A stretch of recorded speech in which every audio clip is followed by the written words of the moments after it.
Hello and welcome to Right Talk Wednesday. I'm your host, Kit Kalestow, and I am here today with Elen Sentier, who, like many of my guests this season, writes for Moon Books. I'm going to tell you just a little bit about her, and then I'll let her introduce herself, and we'll talk about her book, Ellen of the Ways. So just a couple of highlights from the biography that I've got here in front of me. She has currently 9 published books and 3 of which are bestsellers. And she, again, writes for Moon Books, which is an imprint of John Hunt Publishing. And before taking up her writing career, she has done a great many things. She is a transpersonal psychologist who runs her own practice, and she works, and her spirituality comes from being and I'm going to pronounce this and she'll correct me if I get it wrong, but from being a Aundwith, which is a British word for shaman. And she also describes herself as a crazy cat lady, which is something I can very much appreciate as I give my warning that I am in the office cabin. The cats are napping. That could change at any moment. So thank you. Welcome. I'm so glad you're here. It's lovely to be here, and I'm glad you have the same um, interruption thing that I do too. I don't think, no, she's not with me at the moment, but otherwise we might get cat bombed suddenly in the middle of it, but people must be used to that. I think people enjoy that. And yes, that happens very often on this side of the camera. So Yeah, yeah. And it's really, it makes you human. But who am I? I have enough trouble with that myself. So telling anybody else who I'm a crazy cat lady. I live in what in America they mostly call England, but we actually call Britain, because England's just a little bit of it.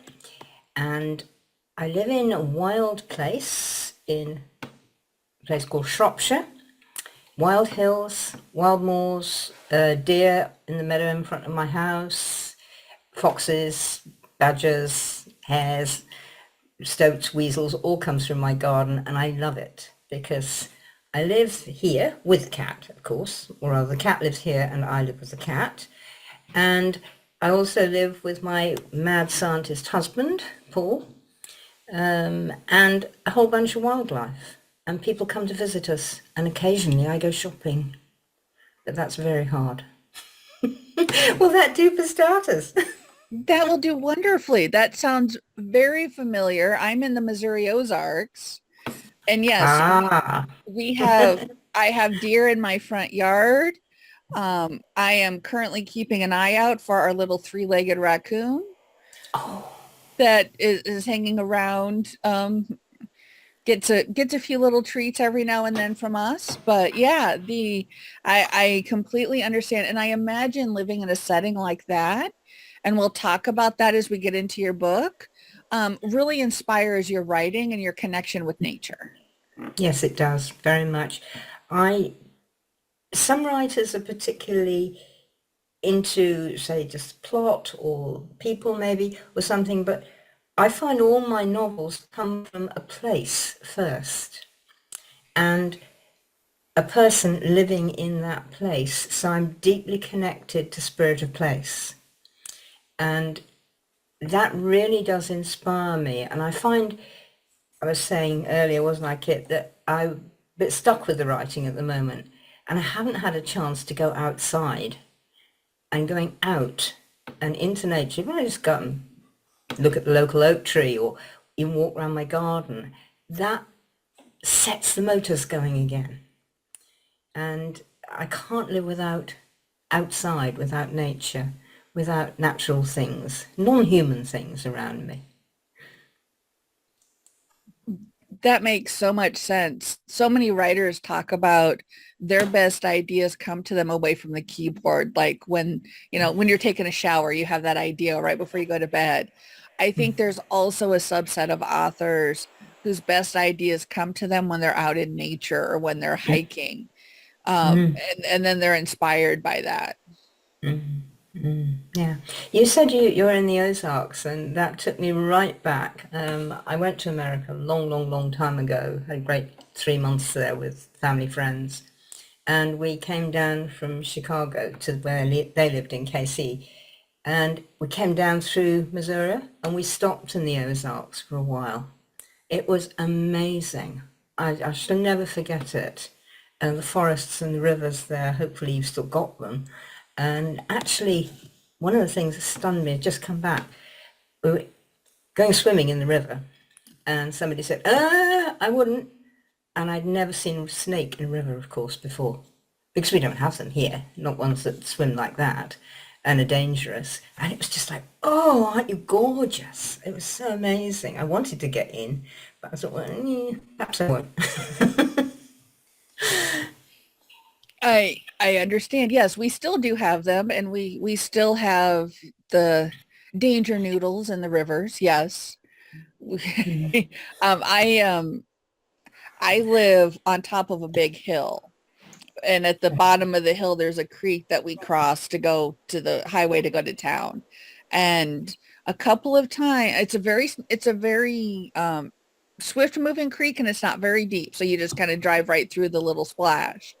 But a couple of times I've looked out my car window and there going up the creek has been a big black snake, and I've been like, hello, I'm leaving now. I'm not going to get out and That's take a it. That's what I remember too. Is yeah, but whoa.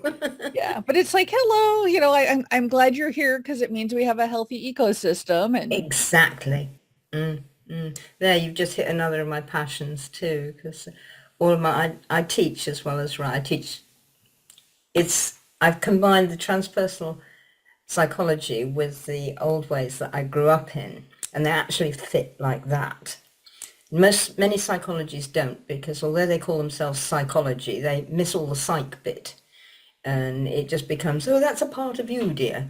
And there is no spirits of nature. There is no animus around you, anima around you. But they work really together. And so I teach that, but I am passionate about ecology and rewilding. And so a lot of what I do that way is built through rewild yourself, rewild your heart. And it's in the novels as well. I can't seem to not write it. And it's definitely in Ellen of the Ways. wonderful. Well, because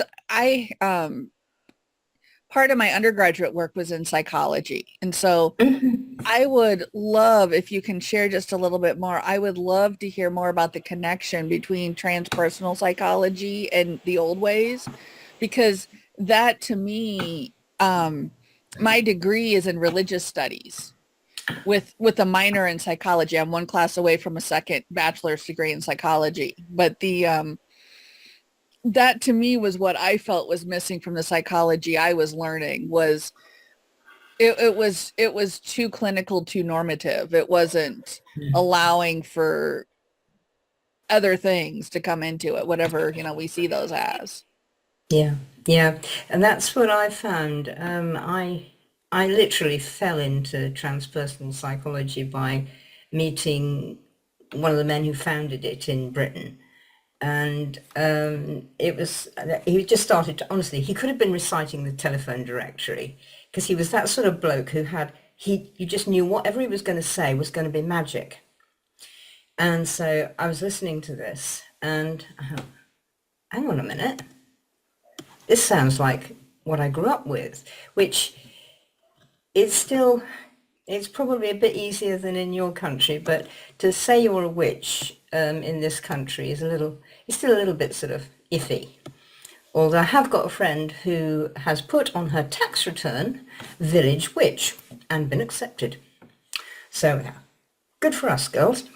So transpersonal, beyond the personal. And that gives it to you before you start. This is not just about you. This is just about you in everything else. It has a lot of links with Jung, and Jung is one of my heroes. And he actually started psychology by doing seances with his cousin, when he was about 12 or 14 or something like that. And he had a familiar spirit with him. So, he's one of the sort of okay guys on psychology. He doesn't just believe that there's nothing but you and nothing else can speak. So we were taught in the psychology that there was the transpersonal self, which you might like to call the spirit or the soul. One of the methods we used was active imagination, which actually comes from Jung. And it's very, very, very like journeying. And so I was there going, oh, wow. Except they get you to speak it aloud, which I now do and several other people who do various shamanisms do, that you speak your journey aloud and record it.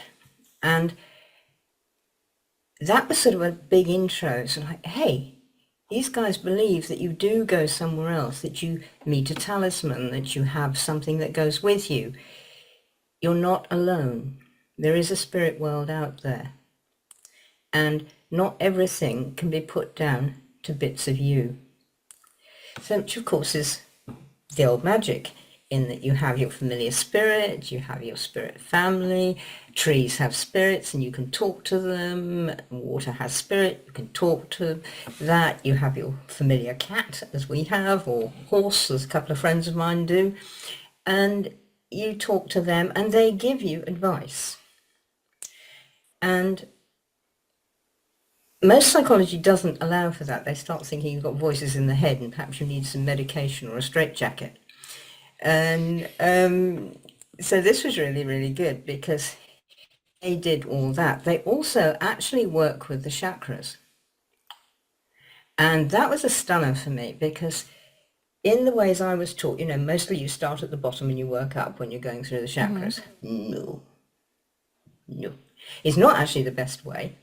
And if you actually talk to people who have an Eastern disposition, they will agree with you. You start at the heart and you go down to the solar plexus, and you come up to the throat and you go down to the sacral, and you come up to the crown and you go down to the base, and then you come round to the third eye where they will meet. So you're doing this. Spirals. Absolutely. Yeah. Wow. And Yeah. everything in the universe does spirals. Now, I was taught that way.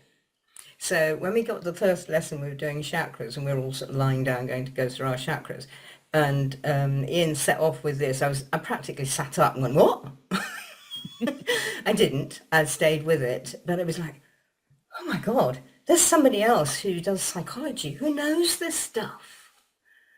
And so that really turned me on. It was fairly near the beginning, so I thought, okay, I can stick with this thing. This thing will work. The whole thing about familiar spirits was fine. And the first time I was telling Ian about a journey I'd had with my then cat, who's now passed, and I was sort of lying in bed and a bit dreaming, and I could feel her. She was out in the garden. Next door's garden was a bit of a tip, really. It was sort of full of old junk and things like that. She loved it, of course.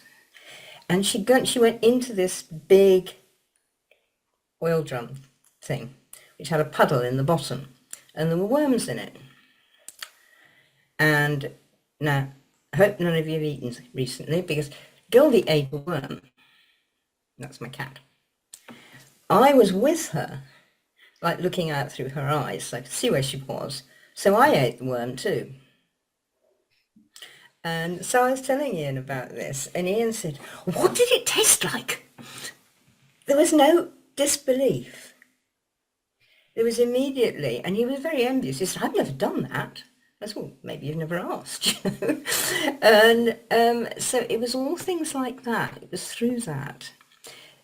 There are some transpersonal people I know who don't go that way, don't go as far as that, but that was the way I was taught, and I know many people do, that they do really know that there is a world beyond us, and there is consciousness and intelligence and advice out there for us.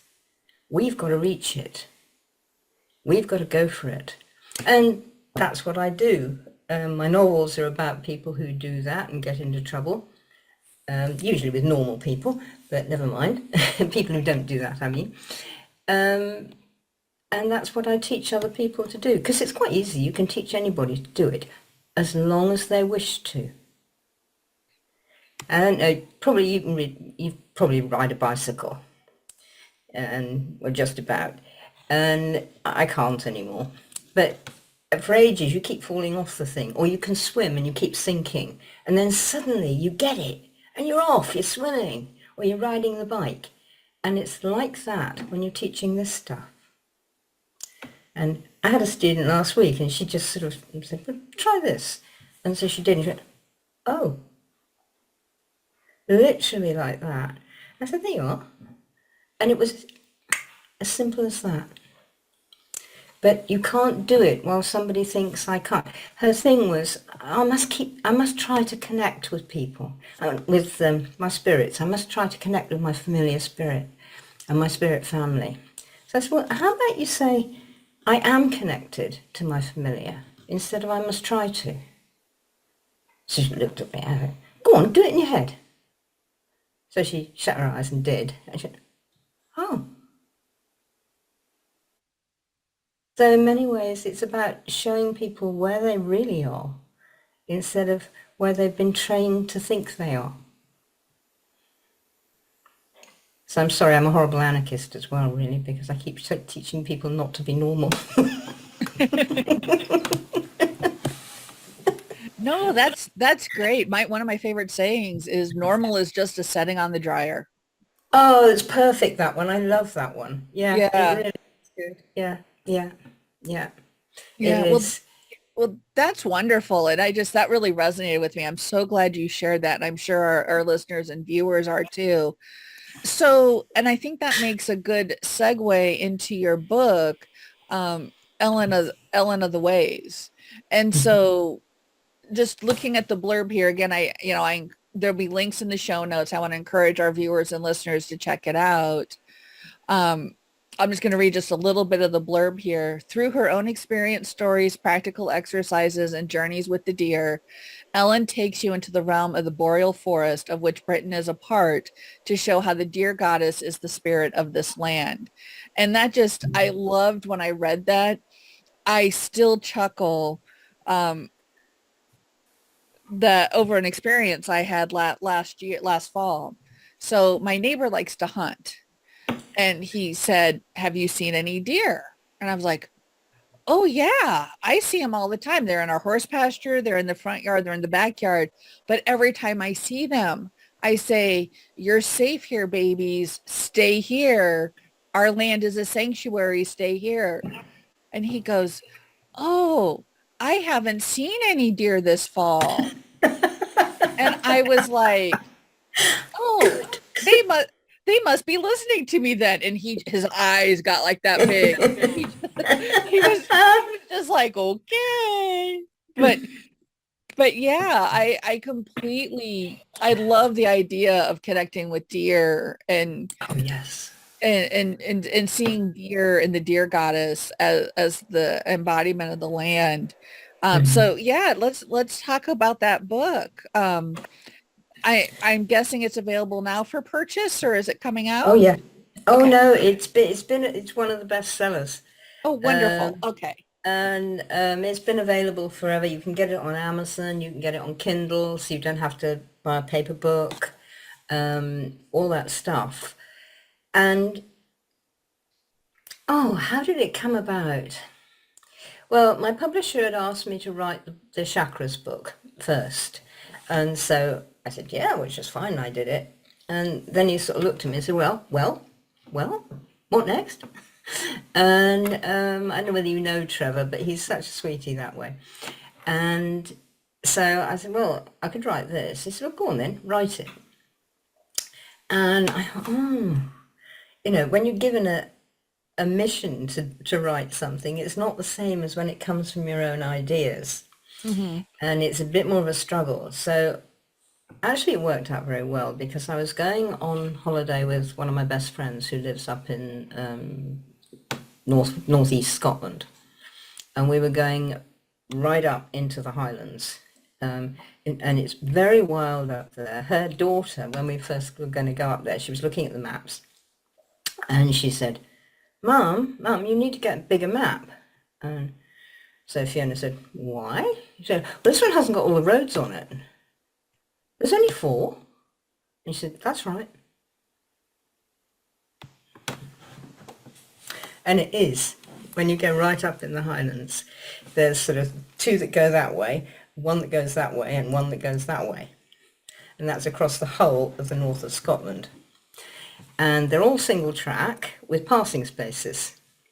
And they climb the mountains. So we were setting off up there, and then we were going across to Orkney, which was absolutely, totally amazing. And all the way, you were seeing deer. You're seeing mountains, amazing river valleys, and deer. And one of the campsites we stopped in, the deer were coming right up to your tent. And so, okay, they're telling me, ask us. So the whole thing was like, ask them what they wanted me to say.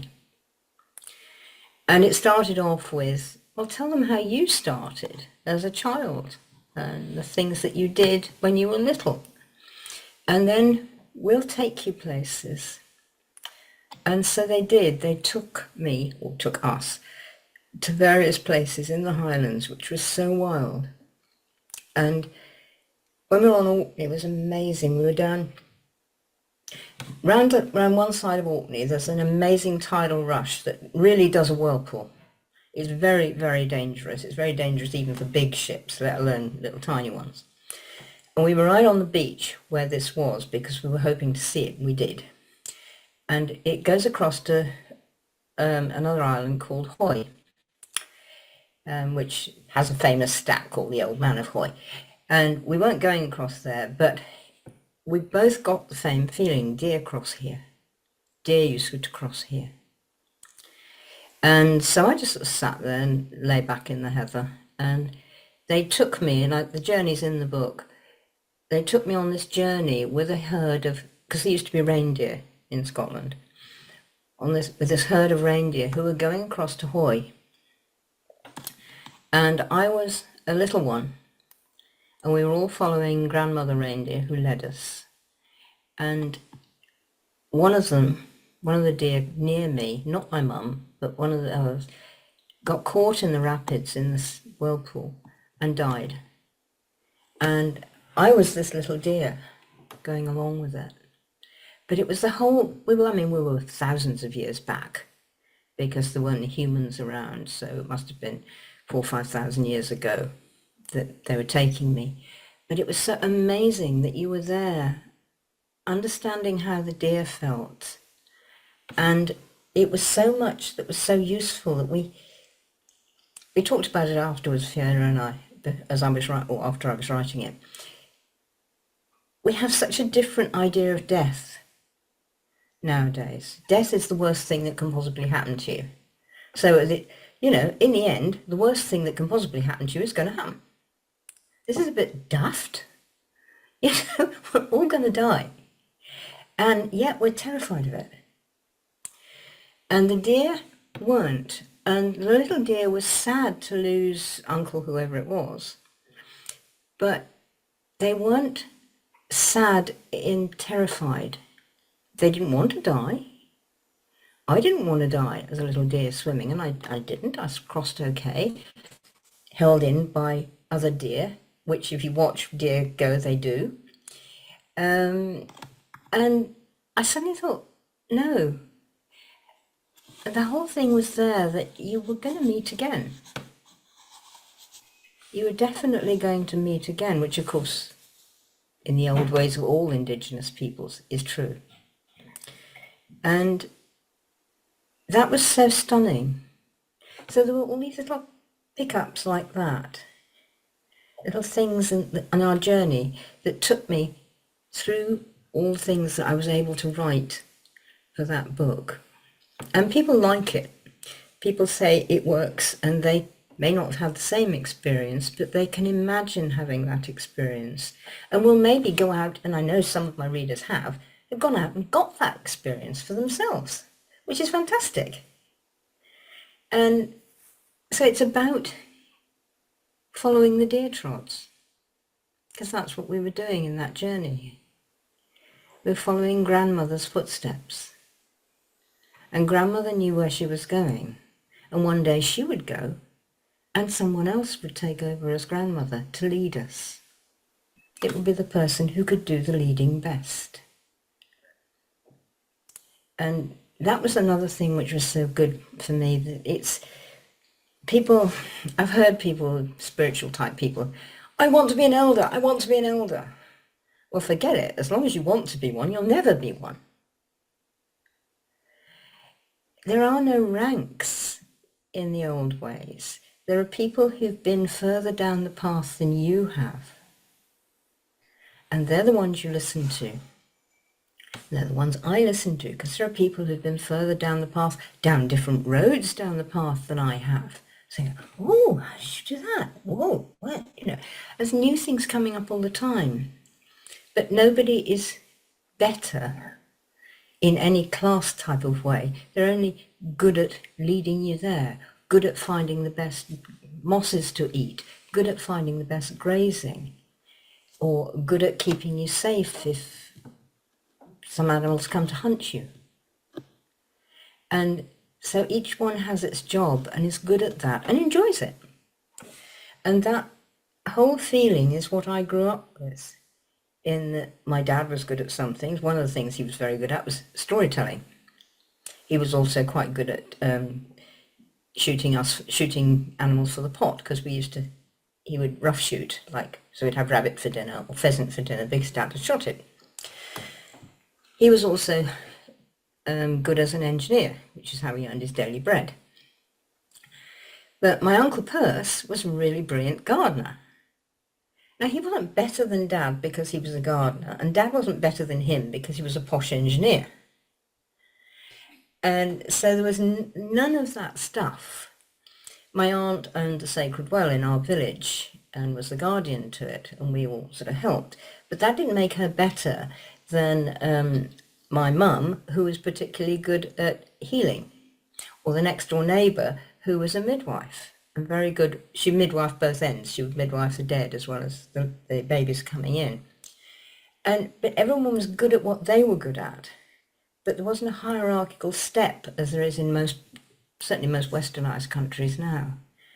And this came over very much in all the things that we went through with the deer. Had an amazing experience. You probably heard of a place in Scotland called Glencoe. Mm-hmm. Yeah. It's very famous for battles and things like that, but it's absolutely stunning. It was a caldera, so one day it might blow up again, but it's completely ringed by pointy mountains, ex-volcanoes. I actually live in one here. This used to be a caldera. And we were there, and there's a mountain. We're camped by a lake, and at the other end of the lake, far away, is this mountain, and it's called Ambodak, which means the great grey man, the old grey man. And there are legends about it all over. And so we camped there, and things happened in the night. And I can't remember whether I've actually mentioned them in the book or not, but I mentioned some of it.